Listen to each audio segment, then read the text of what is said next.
Jesus told us that the greatest commandment is to love the Lord your God with all of your heart, with all of your soul, and with all of your mind. Yet, over the past 2 years, as we've watched the events in Gaza unfold, something deeply troubling was revealed. Millions of people who claim to be Christian have forgotten that last part, to love the Lord your God with your mind. So I want to walk through the main talking points that I've heard people who claim Christ accept and even use to justify the horrors in Gaza. Hi, I'm Vanessa. Welcome to Wholeheartedness and my mini-series, What Gaza's Revealed. Some of the things we as Christians should fight to never be guilty of is having double standards, being hypocritical, and showing partiality. But when we become mentally lazy, when we don't think things through and we blindly accept what we're told, and when we fail to view the world through a biblical lens, we will become guilty of all of those things. But let's run through some of the main talking points that people have accepted who claim to be Christian. Let's start with the most infamous one of all. Hamas uses human shields. Accepting this talking point violates multiple biblical principles, and it's honestly just silly and exposes hypocrisy. I first want to be clear that if Hamas uses human shields, if and whenever they do that, I agree 100%. We condemn it and we oppose it. But the thing is if Hamas is guilty of using human shields, then modern Israel, by its own definition, is also guilty of using human shields, and on a far greater scale. Not only is there video and photo evidence of the IOF using Palestinian civilians as human shields, but by their own definition, modern Israel is using Israelis as human shields too. Do you know where one of modern Israel's main military compounds is? It's located in central Tel Aviv. Yeah, one of the most densely populated civilian places in their country. They have a military compound. And guess what else? Part of that military compound is underneath Tel Aviv. That's pretty ironic. And while I've never been to modern Israel, I know people who have, and they say that modern Israel has armed military personnel on nearly every single corner of their entire country. By their own definition, they've embedded their armed militants in civilian populations. Is that not the exact definition of human shields? It's just a wicked double standard, and it just reveals what James 2:9 strongly warns against: partiality. Because if any nation surrounding modern Israel were to do to modern Israel what it's done to Gaza, none of these people would be using the excuse of human shields. They would be demanding justice. They would be demanding that it ends. So in them accepting this excuse, they expose their own hypocrisy. And what also disturbs me about people who claim Christ and accept this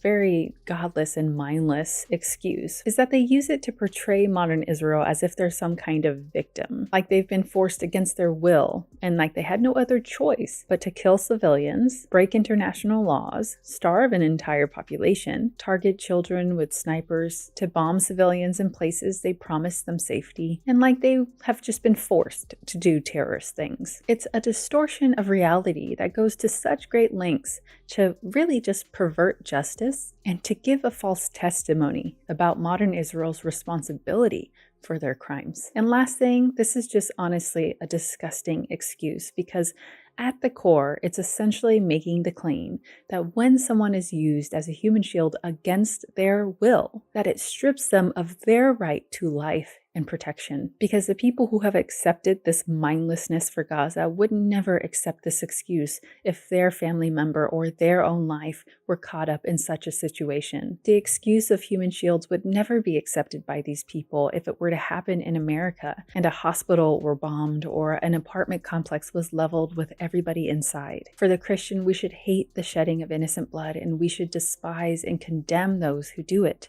because God does. That's why we love movies and real-life heroes who go to great lengths to preserve innocent life. It's honorable, good, biblical, and just. But collectively punishing the innocent 99.9% of a civilian population in order to get to the guilty 0.1% of the population, that is not heroic. That is nothing to be sympathized with.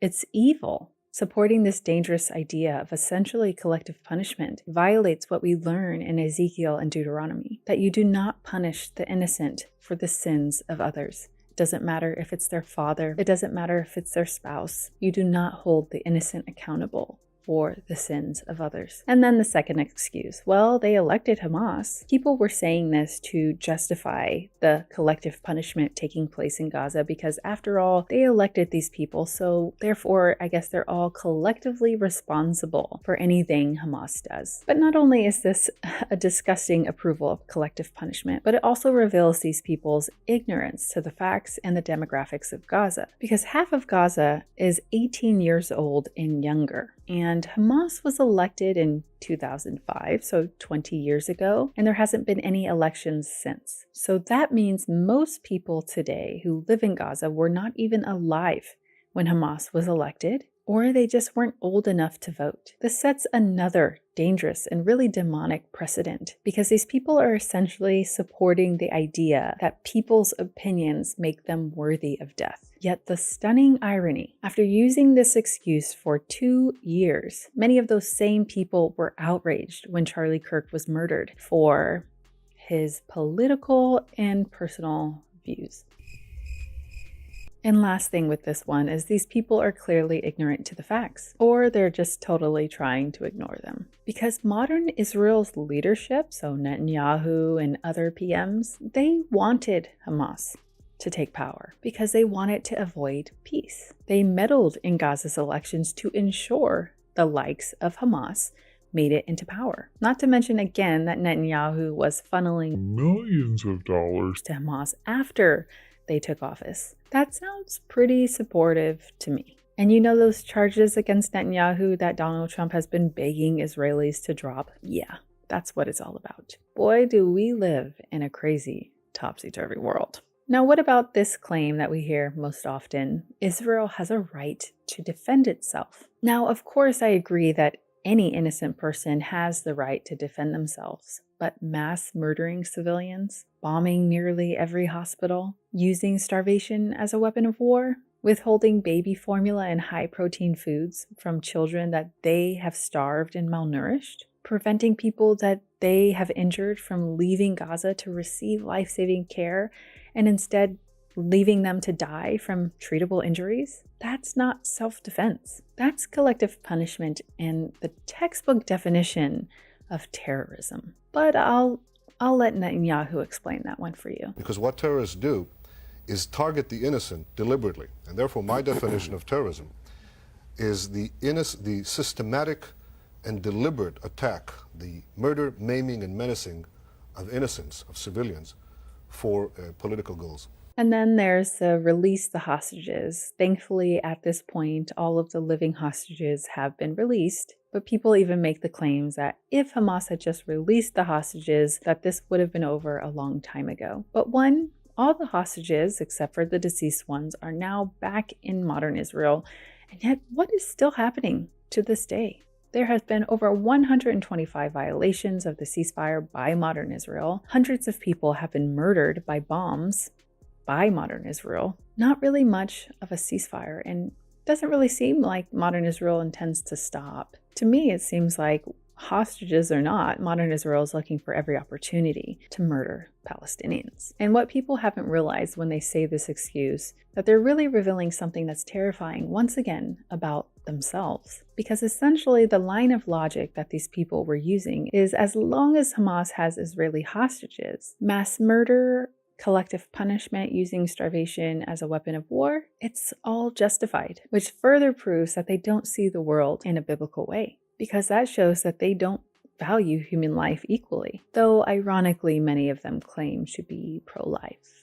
But as we know, the Bible is very clear that all human life is valuable equally, not one more than the other, because every single human is made in the image of God. And then there's the excuse that there is no such thing as Palestine, find it for me on the map, they would say, and there's no such thing as a Palestinian. To me, I honestly just don't get this one. This one is like beyond mindless. Because regardless if you want to call them Palestinian or not, regardless what you think about the legitimacy of the state of Palestine, it's really irrelevant. Because they're human beings. They are real. They're not just a fictitious, just because you don't believe that the word Palestinian or that the country Palestine exists doesn't make them as people fictitious and not real. And do they so quickly forget that Less than 80 years ago, there was no such thing as an Israeli. There was no such thing as the modern state of Israel. Does that mean that the Jews who lived there, who eventually became Israelis, that they had no right to freedom or safety? No, because for the Christian, living in a recognized nation and identifying descriptors are not what gives a life value. Once again, it's being made in the image of God that gives every single human being value. And a true Christian would never make a human's life, their worth, and their value dependent on such silly and temporary things. And the last claim that really irks my nerves is that this is a Muslim versus Jewish conflict. It's a religious conflict. But that's a lie that distracts from the real issue, which the true issue is injustice. This is not really a religious conflict at all, because the historical fact is Muslims, Christians, and Jews lived peacefully in the land together prior to the 1948 establishment of the modern state of Israel. For centuries, they lived harmoniously with one another, and there are people alive today who descend from the Jews and the Christians and Muslims who lived there, who all testify the same. They were friends. They lived in community with one another. There was no hostilities. So the facts are clear. The unrest began and has been fueled and sustained by the unchecked injustices being imposed on the surrounding population by modern Israel. I think the single thing that destroys this idea most is the fact that there are tens of thousands of Palestinian Christians who live in Palestine in modern Israel. And the ones who live in Palestine are resisting their oppression under modern Israel alongside their Muslim neighbors and family. So Palestinian Christians and Palestinian Muslims are both victims to modern Israel's oppression. So making this a Jews versus Muslims conflict erases the tens of thousands of Palestinian Christians who are there. And I truly believe it's a lie that's been spread to cause us to overlook the true root and the true cause of this issue. And therefore, it avoids the true solution, which is modern Israel ending their apartheid state and their illegal occupation. When Christians mindlessly accept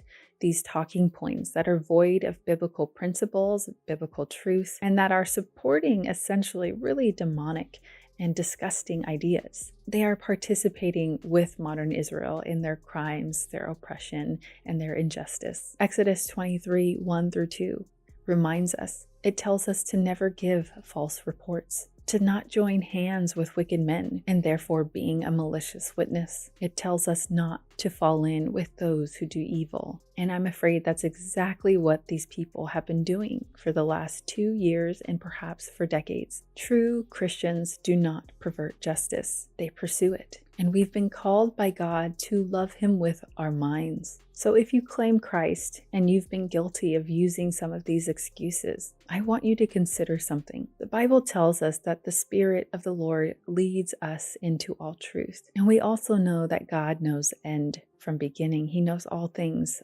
all of time He knows. So He knew on October 6th what the reality would become today. A genocide in Gaza. Would the Spirit really lead you to support something that He knew would turn out like this, where civilians are collectively punished, where starvation is used as a weapon of war, where over 20,000 children have been murdered and innocent civilians have been targeted, where innocent blood has been spilled? The answer is no.